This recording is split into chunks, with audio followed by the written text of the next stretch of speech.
This is directed by Helen Haig-Brown and Gaagiiid, which we're very honored to have here. And to begin, we'd like to acknowledge that we are on the treaty territory of the Mississaugas of New Credit and the traditional territory of the Haudenosaunee, the Anishinaabe, the Huron-Wendat, and we thank them for hosting us on their land today and every day of the year. The film is eligible for the Canada Goose Award for Best Canadian Feature Film, the City of Toronto Award for the Best Canadian First Feature Film, the Grosh People's Choice Award, and you can vote for your favorite films at tiff.net/vote. We would like to thank Isuma Distribution for the film. And this is a spectacular rendering of a classic Haida story set in Haida Gwaii in the 1800s. It was made in Isuma's unique and collective method of collaborating with Indigenous communities and was shot in the endangered Haida language. The results are absolutely spellbinding. As much as the medium of film can reimagine what Indigenous stories are, these rich and treasured stories also redefine what cinema can be and bring such richness, depth, and in this case, genre-bending vitality to the screen, but more importantly, give us all a deeper understanding of the land that we live on. It is now my pleasure to introduce Helen and Gwaii, who are going to be brought on and up in a good way with special guests from the film. Thank you. Who's coming?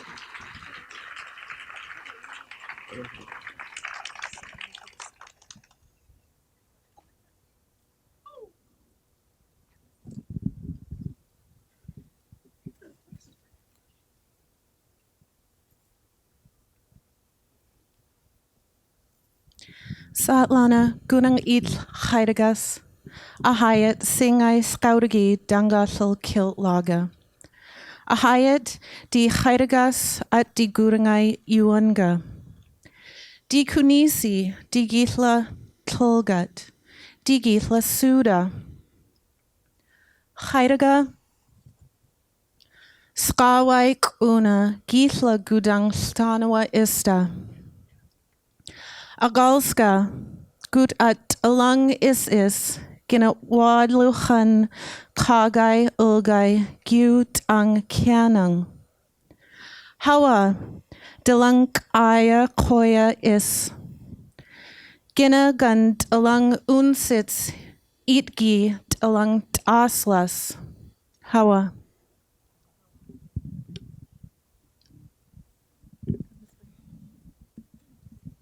Yo ho ho we yo le ayu lo he ayu we ya we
Thank you all for coming.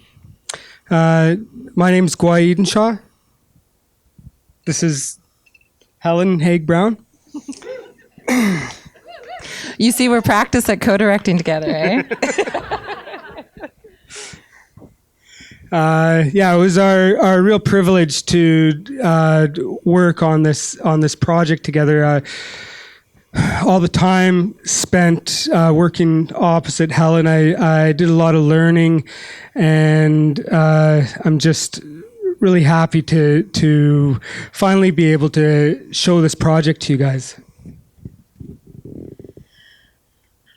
I just wanted to really do a quick thank you to TIFF for inviting our film to be here.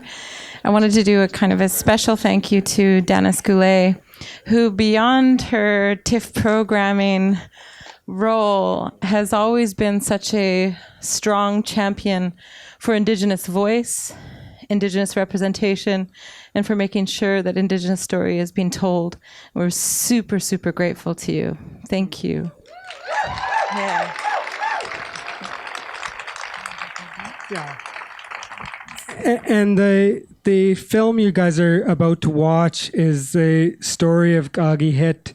Now that is our Haida Wildman story, and all Haidas will be familiar with the story. We sort of use it to clear the air at potlatches. It has a real history as being one of our secret society dances too. The only secret society dance that was allowed to be performed in a general public area, and that's why it survives to this day, because a lot of our holders of that knowledge, because they were the ones that looked after the sick, they were the first ones to go. But this story and this initiation rite survived through and has become a mainstay of our culture. And this movie you could think of as sort of an initiation ceremony. Enjoy. Thank you so much. It's my pleasure to welcome back to the stage co-directors Gaagiixiid and Helen Haig-Brown.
Tinigi, thank you so much. I believe Helen and Gwaii have some introductions to make.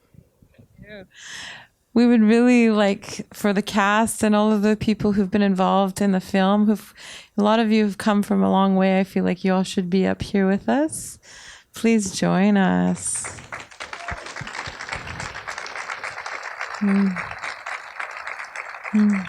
Willie Russ as Kwa, Tyler York as Aditsi,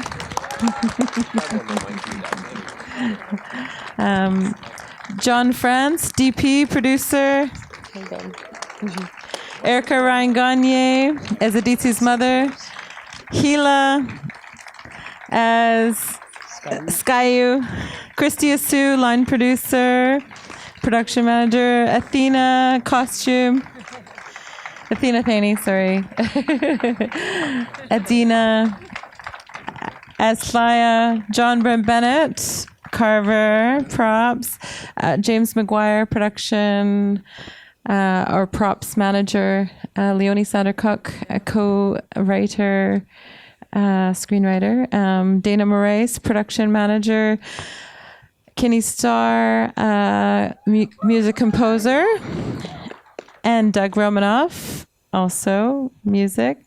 Severin Suzuki Cullis in with translation. And Graham Richard, co-screenwriter and script supervisor. Amazing. So we're going to open it up for questions, but I just want to start with a question for either Helen or Gwaii, and that is, how many people still fluently speak the language, and can you tell us what the process was of actually working in Haida? Yeah, so we have just a little over 20 speakers left. On island. We have a few more in Alaska. I don't know what the total number would be. One of the great pleasures and the great moments of working on this project is I got to meet Benjamin Young, who I think he's still in his 20s and is a fluent speaker. So it really gave me hope, and I was a little bit starstruck to meet him when I finally got to meet him.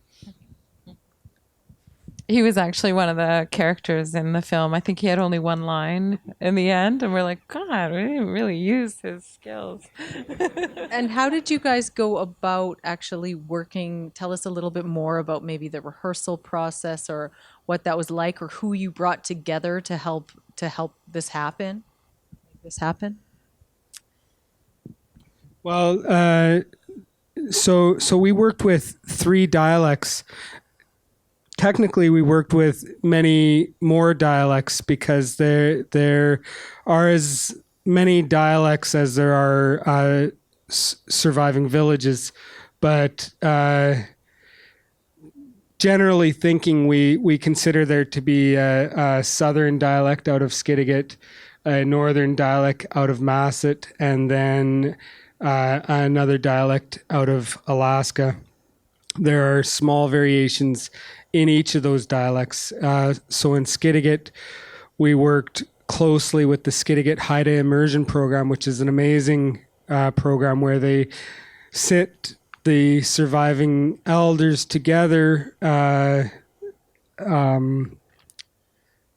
I don't know what their schedule is, but they just sit there and push through different concepts in the Haida language. And if one of them remembers something, I remember it being recounted to me that they started to talk about where we came from. So each thing on land was once something in the sea, and they started to talk about that. So they stopped everything and they moved on to working on that. So that's the Skidegate Haida Immersion Program. And just really quickly, they like sit in a circle and they all have microphones around, and so they can record right then and there, and they work so rapidly and incredibly. They had the script, and I think translated the script, all the southern lines, because every cast member is either a southern or northern dialect, and so they just translated the script in no time. Yeah. Are there any questions? Yes, way at the back. I'll repeat it.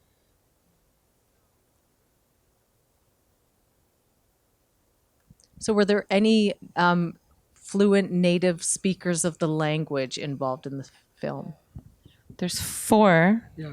There's 4 fluent speakers in the film, and then I would say 2 more that are, what would you call them? Like beyond language learners, like Harold Williams, semi-fluent. And then there's language champions, I think, who are like So, Erica Ryan. Helen, you're just talking amongst the cast, correct? The cast, yeah. So 4 fluent. So some of the nannies, the nanny scenes where they're all talking, that they're fluent, and the grandmothers, yeah. We're all native speakers. One of the tragedies, we had some really good footage of our elders, just speaking quite casually, and we tried so hard to put it in, but they're just saying, well, what should we say when the other one comes in? Yeah, no, what's my line next? No, you don't talk right now. You just sit there. Elders will not be directed. Any other questions? Yes, Archer? I want to put my hands up, all of you, for this amazing film that you made. It's a beautiful, beautiful thing. Helen, a question for you. It's really interesting to me as a non-Haida person that you make this film. It's really amazing. It is really an amazing film, and it's really just completely engaging me. It was just so beautiful to watch the film. It was so beautiful watching a bunch of Indians speaking their language in a feature-length film. It was so natural. So you all did just an amazing job. So I really do put my hands up. And I'm just curious to speak to your experience as a non-Haida woman making this film. So, Helen, this is for you as the non-Haida on the stage and non-Haida co-director. What was that like? Awkward.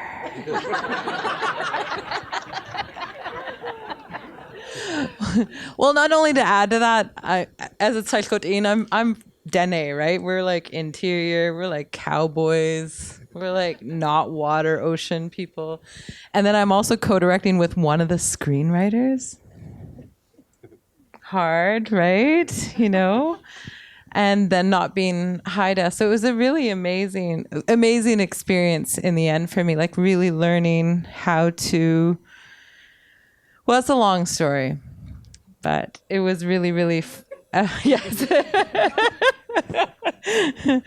Isn't there a documentary on the making of this? There Is there? by Christy Sinclair, actually, who's in the audience there, a Haida documentary filmmaker. It's actually online. You can check it out. I cry a little bit about it. But it was a phenomenal experience for me, really. I think part of what I really stepped into it, and it was actually relieving to be a part of the process, to be like, okay, what can I be supportive in? How can I, some of the tech elements, because all of the story, all of the trueness of it, all the authenticity, all of the everything came from here and from the land and from the people there. And I just kind of luckily got to like tag along in it, and was grateful throughout the whole experience. And I do feel like I just want to stress really quickly, like one of the things you point out, can we just give a huge round of applause for all of these actors who performed in their language? That is not easy to do, It was phenomenal. It was incredible. And I still am in awe. Do any of the cast? Yeah.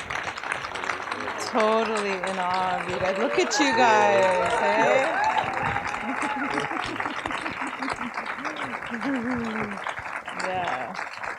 Yeah. I mean, a hardship story would be good. Yeah. So what's that, Helen? A hardship story around language, or yeah, I'd love to hear from the cast about what their experience was. Whoever wants to speak to that. Yeah. Well, for myself, I'm a Haida person, Haida man. But we never grew up with the language, but it was never spoken to us from our elders, and it was just something that we didn't have. And so coming into this and having to be actors as well, and portray a story that needed to be believable, on top of learning a language that is our own traditional language but is also foreign to us, was extremely difficult. We're so comfortable using English, and the way we speak Haida is using our throats, and so we would have we would have our elders would sit with us, and we'd practice the lines over and over and over and over and over, and our elders were really hard on us for the way we pronounce things, and it would make sure that we said things exactly right, and it was up to us to act and say those things exactly the way that they were supposed to be said. And so to have it not as a fluent language it was really hard to get into the character of who I was supposed to be, which was Kwa, and portray some emotions and portray a real conversation with somebody which none of us really understood.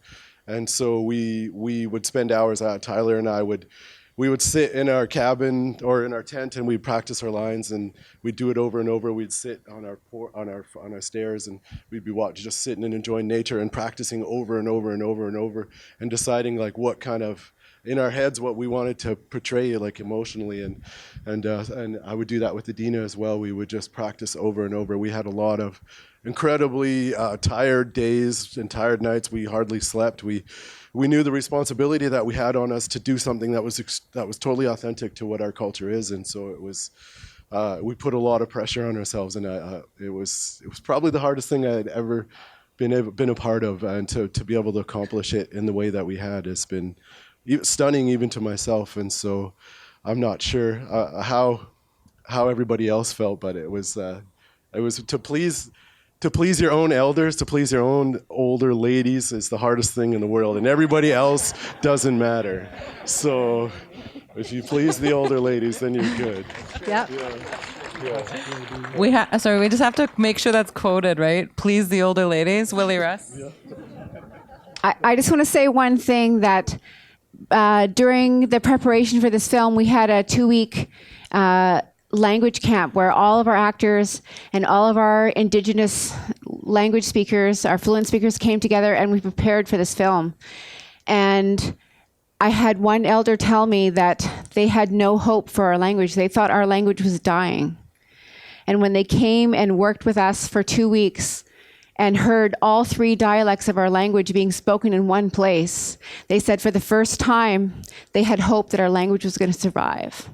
So it was an amazing experience.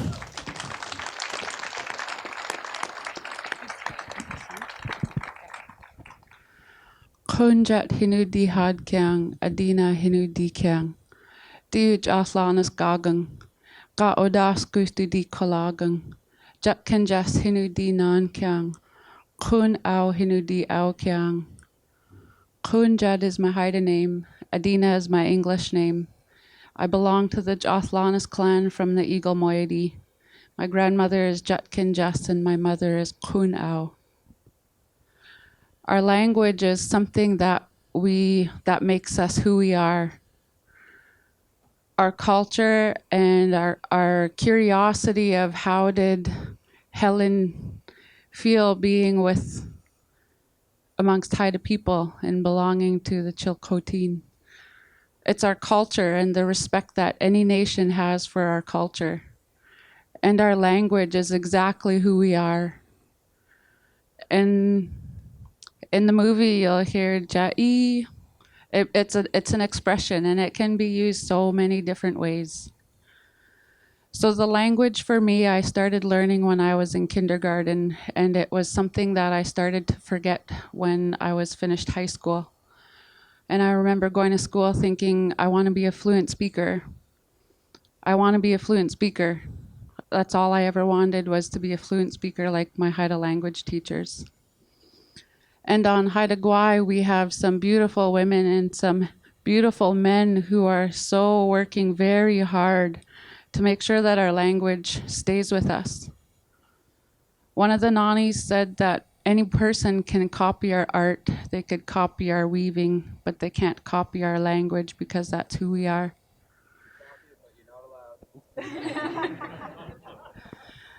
And I want to say Hawa, thank you to every person who read about the film, heard about the film, and thought it would be something to see.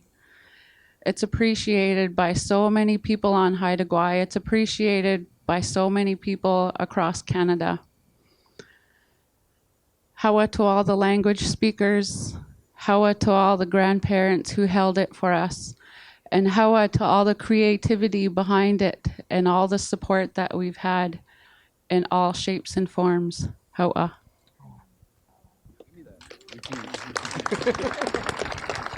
I gotta say one thing. I spent months, probably like 4 or 5 months at the ship complex where the elders speak Haida. So I learned the Gaagiixiid dialect to find out that my part was the Massa dialect.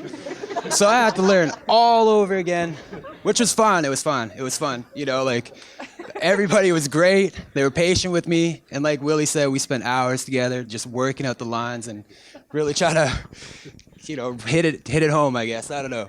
But that's all I have to say. Thank you for your time. I really got a Cheegan. I think we have time for a final question out there. Yes, Lisa.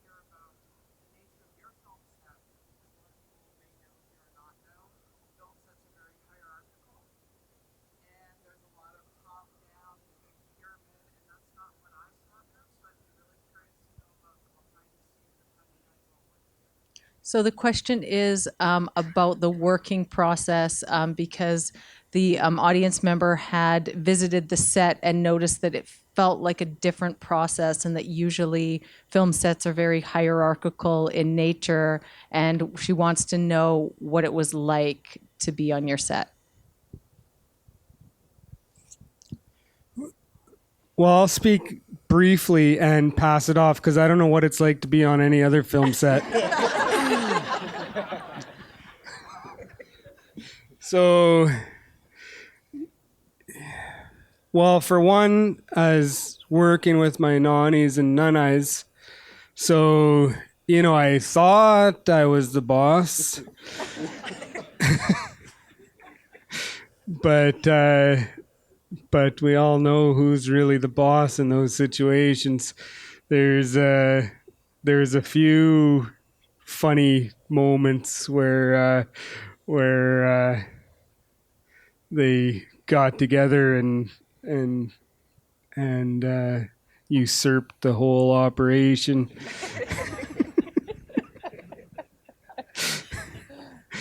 But Helen, you want to talk about how it's different?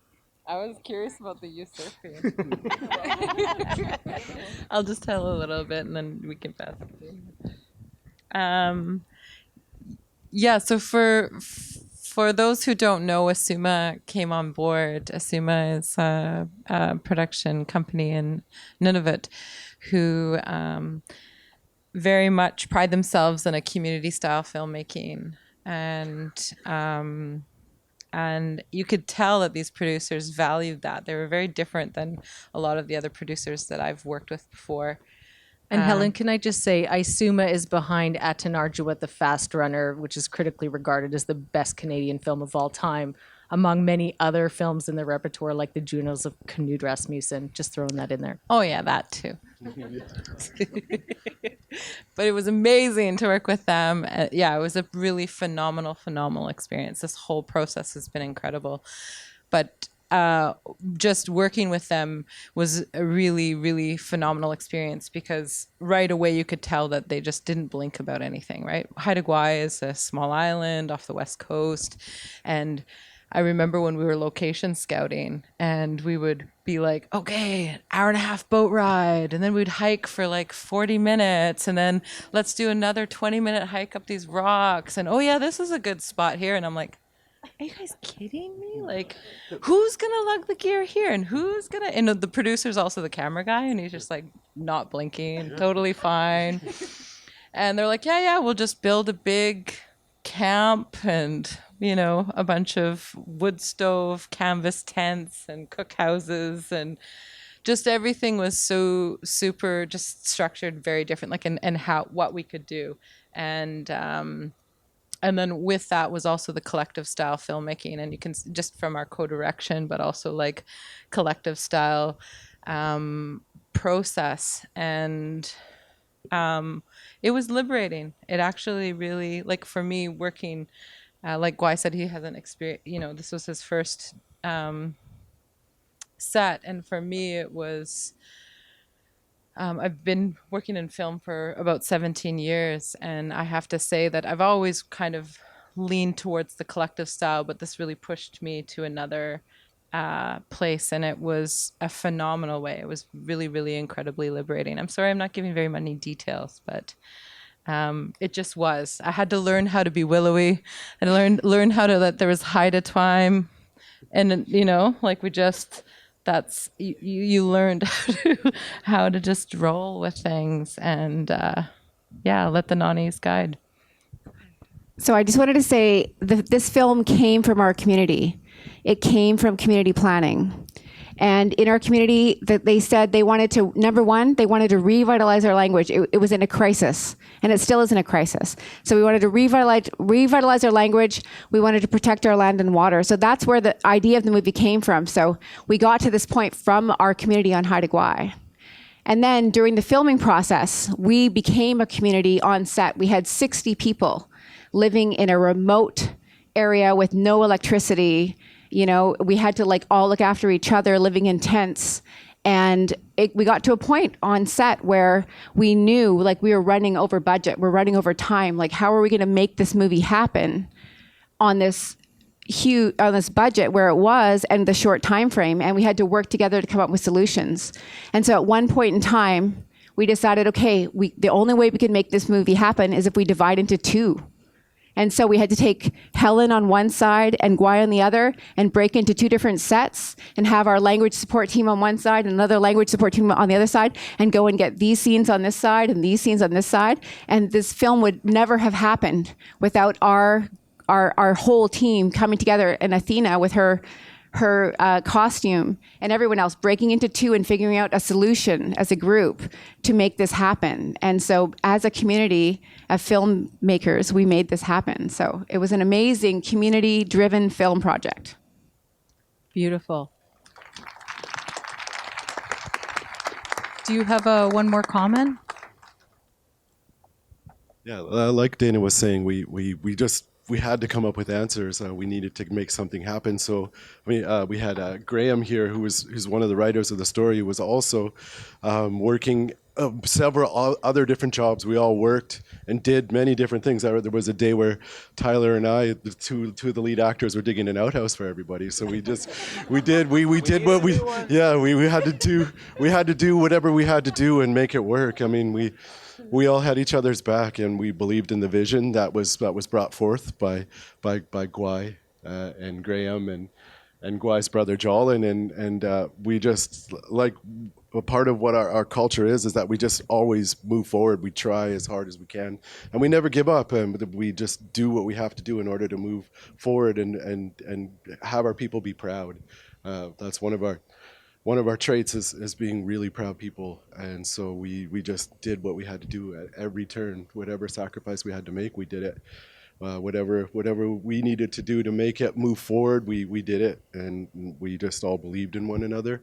It was probably, we just did what we had to do. And we all fell in love with each other, became a family. And that's all I have to say about that. So thank you.